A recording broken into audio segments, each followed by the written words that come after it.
So finally টিএমসির সব member of পার্লামেন্টরা মানে 20 জন, সবাই না, তারা এনসিপিআই ন্যাশনাল পিপল চয়েস পার্টি তাতে যোগদান করলেন, যে পার্টির নাম কেউ শোনেনি। ত্রিপুরার পার্টি, ত্রিপুরার লোকও শোনেনি। 2023 সালে ত্রিপুরাতে এরা ভোটে লড়াই করে এবং দুটো আসনে লড়াই করে, একটাতে 200 আর একটাতে 500-র আশেপাশে ভোট পেয়েছিল। মানে ত্রিপুরার যারা বিজেপি নেতা আছে তারাও এই পার্টির নাম জানতো না। তো যাই হোক, ফাইনালি এই পার্টিতে জয়েন করলেন টিএমসির 20 জন, এবং এবং অরূপ চক্রবর্তী বলেই দিলেন রাজ্যে ফিরে কলকাতাতে উনি পার্টি অফিস খুলবেন। তো পার্টি অফিস খুললে সবাই জেনেই যাবে।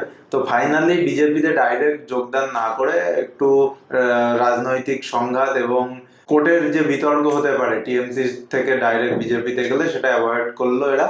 এবং এরা লোকসভাতে আলাদা সিটিং এরিয়ারও দাবি করলো। তো দেখা যাক, এই যারা গেলেন 20 জন, এদের রাজনৈতিক ভবিষ্যৎ কি হতে চলেছে সেটা তো সময়ই বলবে।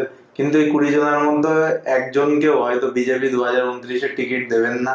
এবং এরা যে পার্টি এনসিপিআই থেকে যদি লড়াই করেন, মমতা বন্দ্যোপাধ্যায়ের প্রতীক ছাড়া কেউ জিতবেন বলে মনে হয় না। কার কত ক্যারিশমা আছে সেটা টাইমই বলবে। তো আর এমন হতে পারে, আজ বিজেপি আছে, 10 বছর বাদে কংগ্রেস বা অন্য কোনো দল নিশ্চয়ই ক্ষমতায় আসবে, ক্ষমতার পরিবর্তন হবে, সেন্ট্রালেও হবে। তখন এদের ভবিষ্যৎ কি হয়? আজ হয়তো যেটা সবাই বলছে পিঠ বাঁচাতে এরা বিজেপিতে চলে যাওয়ার চেষ্টা করলো এবং ফাইনালি বিজেপি নিল না, একটু সাইড লাইন করে এনডিএতে রেখে দিল। তো 10 বছর বাদে এই নেতা নেত্রীদের যারা ইয়ং আছে তাদের ভবিষ্যৎ কি হয় দেখা যাবে। এবং যারা মমতা ব্যানার্জিকে অনুকরণ করছিলেন, যেমন সায়নী ঘোষ, উনিও চলে গেলেন। মহামিত্র তো বলেই দিল, সায়নীর জন্য খুব খারাপ লাগছে মহামিত্রর। এবং যারা এতদিন বিদ্রোহী ছিল, যদি এই বিদ্রোহের আগুন 26-এর ভোটের আগে দেখতাম আমরা, তাহলে হয়তো টিএমসির এত খারাপ পরিণতি দেখতাম না। মানে দল হারলো বলে কেউ থাকলো না, মোটামুটি সবাই সুযোগ সুবিধা নেওয়ার জন্য সাইডে চলে গেল। দেখা যাক মমতা বন্দ্যোপাধ্যায় ফাইনালি কি করেন এরপরে, তার রণনীতি কি হয়, কিভাবে দলটাকে উনি বাঁচাতে পারেন, বা নিজেই কংগ্রেসে চলে যান এবং ওয়েস্ট বেঙ্গলে নতুন করে লড়াই এবং লড়াইয়ের ময়দানে থেকে এবং লড়াই করে বিজেপির বিরুদ্ধে আবার ক্ষমতায় আসতে পারে কিনা সেটা সময়ই বলবে। এবার সেই প্রসঙ্গ থেকে একটু রাজ্যের প্রসঙ্গে আসি। অভিষেক বন্দ্যোপাধ্যায়ের টাইম আজকাল খুবই খারাপ যাচ্ছে।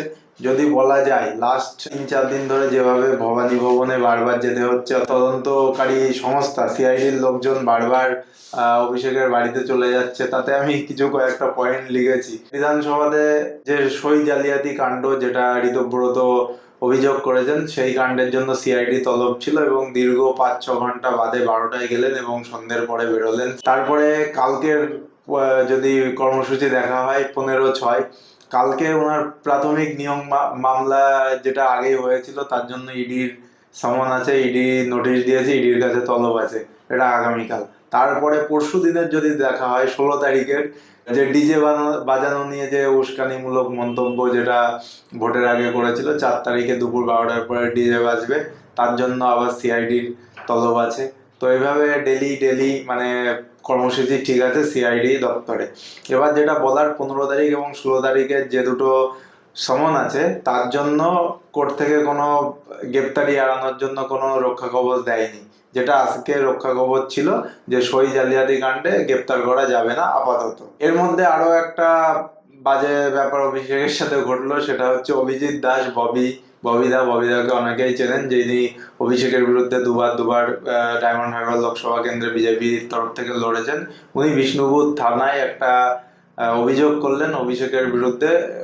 2020 সালে আমফান ঝড়ের সময় ওখানে 250 কোটি টাকার দুর্নীতি হয়েছে। ওই সময় ঝড়ে যাদের বাড়িঘর ভেঙে গেছিল বা ক্ষতিগ্রস্ত হয়েছিল, এরকম 2 লক্ষ লোককে ওই সময় আর্থিক সহায়তা প্রদান করা হয়। তো ওনার অভিযোগ যেটা, যে 20,000 এবং 5,000 টাকা এরকম অ্যামাউন্টে দেওয়া হয়, কিন্তু বেশিরভাগই ভুয়ো আইডি খুলে ওই টাইমে দেওয়া হয়েছে। সেটার বিরুদ্ধে তদন্তের একটা 250 কোটি টাকার দুর্নীতির অভিযোগ করা হয়েছে। তার মধ্যে তো গতকাল 13/6 মানে 13ই জুন শালবনী থানার পুলিশ অভিষেকের বাড়ি চলে আসেন তার আত্মসহায়ক সুমিত রায়কে খোঁজার জন্য। মানে ভোর রাত থেকে জাগিয়ে তোলেন, লাস্টে মমতা বন্দ্যোপাধ্যায় যান। তো সব মিলিয়ে যেটা দেখা যাচ্ছে, মানে অভিষেকের সারা সপ্তাহ শুধু সিআইডি আর ইডির দপ্তরে হাজিরা দিতেই কেটে যাচ্ছে। এর মধ্যে যদি কোনোটাতে অভিষেক সঠিক তথ্য না দিতে পারে, অবশ্যই হয়তো অভিষেককে অ্যারেস্ট করবেন, অভিষেক বন্দ্যোপাধ্যায়কে। তো সেটা ফাইনালি টাইমই বলবে। কিন্তু সিআইডির এই তৎপরতা এতদিন দেখা যায়নি। একমাত্র সরকার পরিবর্তনের পরে সেই একই পুলিশ, একই লোকজন হয়তো অভিষেকের বাড়িতে বারবার যাচ্ছে। তো এখানে আরো একটা কথা বলার আছে, এই যে এত দুর্নীতি, সবকিছুতে অভিষেক বন্দ্যোপাধ্যায়কে তলব করা হচ্ছে। এই দুর্নীতি অভিষেক বন্দ্যোপাধ্যায় এই টাইমে যেসব আমলারা ছিল তাদের বিরুদ্ধে কিন্তু এখনো কোনো অ্যাকশন দেখা যায়নি। নিশ্চয়ই আমলাদের নিচে আমলাদের মাধ্যমেই এইসব হয়েছে। যদি এই দুর্নীতি প্রমাণ হয় অভিষেকের বিরুদ্ধে, তাহলে এই আমলারাও একইভাবে দোষারোপ এবং তাদের শাস্তি তো হওয়াই উচিত। শুভেন্দু অধিকারী মহাশয়ের সেটা অবশ্যই দেখা উচিত, কারণ কারাপ্ট সিস্টেম যদি থাকে, এরা বিজেপির আমলেও ঠিক একইভাবে পয়সা নয় ছয় করবে। তো সেই সিস্টেমটাকে আগে ভেঙে সঠিক সিস্টেম গঠন করা দরকার, যেটা ভাস্কর ঘোষ বারবার বলছেন।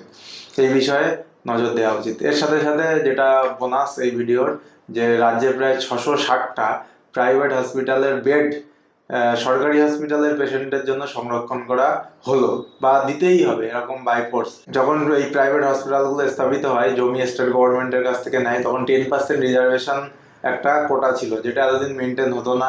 সেটা স্বাস্থ্য দপ্তরের তরফ থেকে বিজ্ঞপ্তি দিয়ে এবং কঠোরভাবে বলা হয় যে অবশ্যই 10% সিট অ্যালটেড রাখতে হবে সরকারি পেশেন্টের জন্য।